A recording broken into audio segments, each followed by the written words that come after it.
Baggies fans, welcome to expressandstart.com. My name is Jonny Drury. I'm alongside what looks like a very cold Lewis Cox here at Albion, but he was warmed up today by 4 more goals for West Brom against Blackburn. A 4-1 thumping of a pretty sorry Blackburn. Coxie, 4 goals back-to-back weeks. We are being treated to some goal-mouth action at the moment, but Albion didn't really have to hit top gear today, which probably says it all. No, good day, great day. I think Aldershot aside, you can't discount Aldershot totally, can you? But looking at the league, perfect tonic from Swans, isn't it? Really, from New Year's Day, get over that, get back on the run, get back to winning form, because it's a tough day when it's Swansea. I mean, it probably should have been a draw, but Albion had to lick their wounds. Been a long fortnight since, really, and coming back here, you're always confident, aren't you, in a championship, whoever Albion face here. And Blackburn are poor and struggling at the minute, as we know. They come in with no players, couldn't fill a bench, top scorer out ill last minute, and the game was, look, from the moment Fellows opened the scoring, Tom Fellows on 11 minutes to half an hour to 33 minutes. By the point it's 3-0, it's game over, isn't it? 3-0 at half hour in, and the rest was a bit of a procession, really. I was glad once Blackburn got that goal back early in the second half, that Albion were able to get another one immediately after, and they deserved that 3-goal lead. And like as you said online, it could have been 7, 8, 9, couldn't it, easily? And Albion were coasting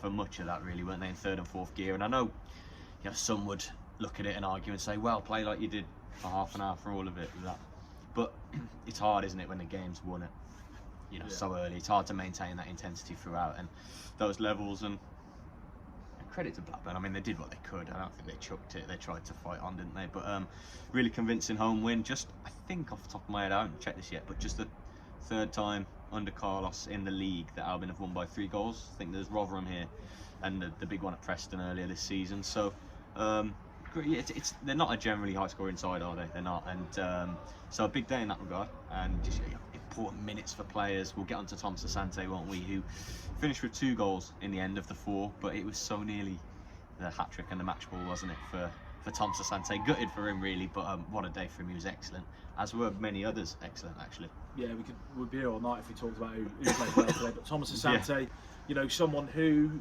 gets flack from certain sections of Albion fans.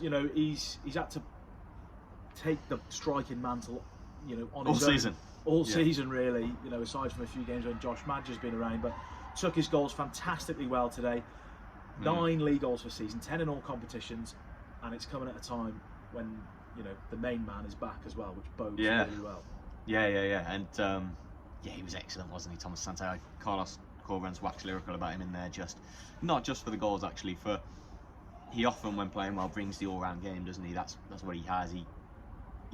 The way he holds defenders often brings teammates into play and runs behind. His effort and work rate is generally second to none, and it was really good all round today, I thought. So deserving of that hat-trick, really. Obviously the 3rd goal it's gone down as a Dom Hyam OG, just minutes after that excellent first goal for BTA and Albion's second. It's kind of hard to keep track today, isn't it? There seems like so many goals and so many chances.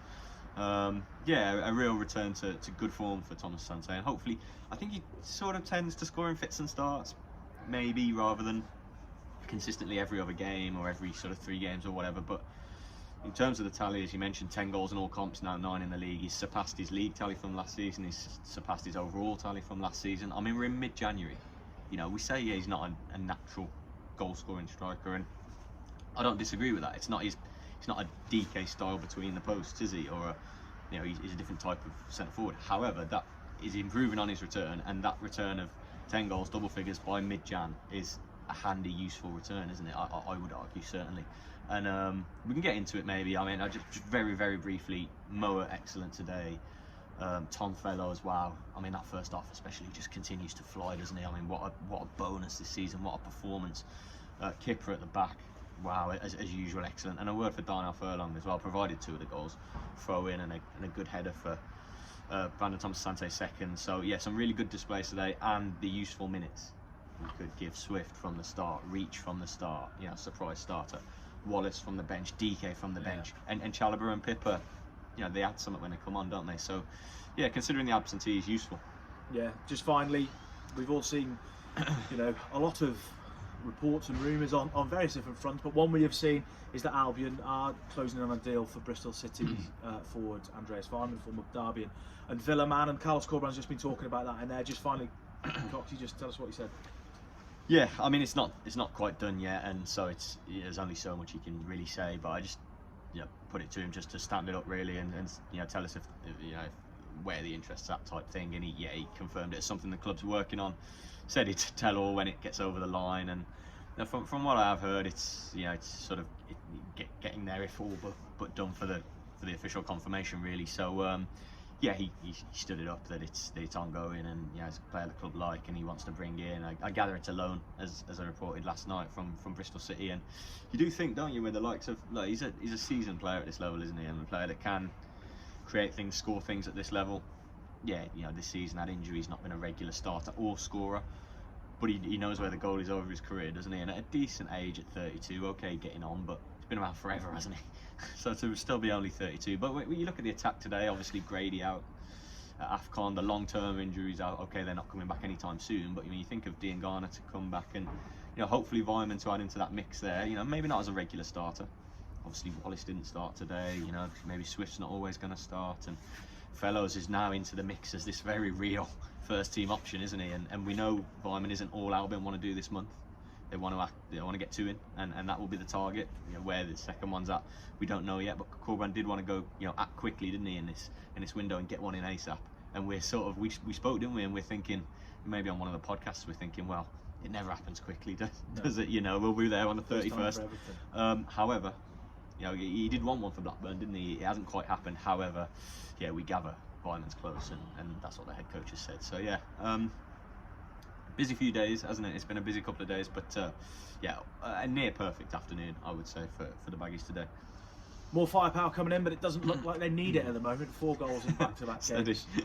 And another 4-1 win here for Albion. Final score, Albion 4, Blackburn Rovers 1. For all the rest of your reaction, head over to expressandstar.com.